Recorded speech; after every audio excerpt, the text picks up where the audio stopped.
The story opens up as we see a camera filming a group of 5 captured men, all dressed as Batman, who are all restrained by a bizarre medical device, with only one of them potentially being the real thing.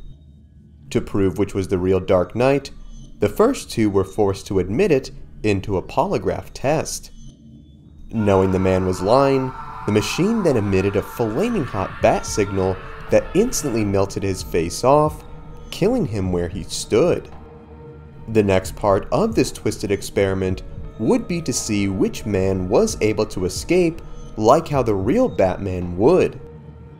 Seeing a set of projectile batarangs ready to launch, Batman number 5 allowed himself to be hit by the weapons to knock himself free of the machine's restraint.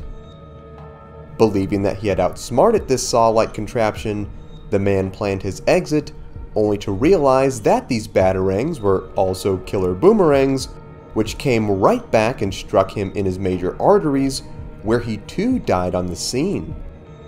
Not willing to witness any more of this torture, Batman number 1 opted out by claiming he too was Batman, where of course the polygraph test knew he too was lying and activated a trap that instantly decapitated him.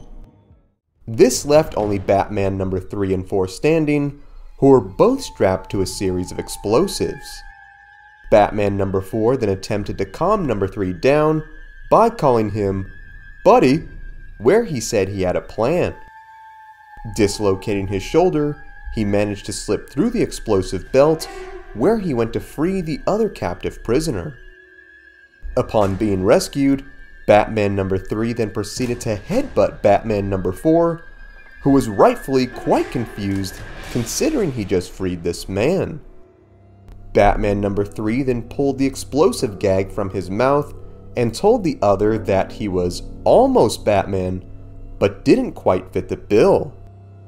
Using his grenade belt, he then proceeded to pummel the man with it, saying the real Batman does not need to raise his voice, he does not need to beg, and most importantly, he does not call other people buddy.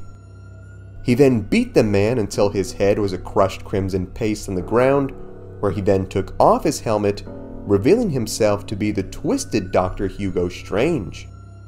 This whole scenario was one elaborate experiment to him to better understand Batman, where he then ordered his team to clean up this gory mess to make way for the next round of test subjects.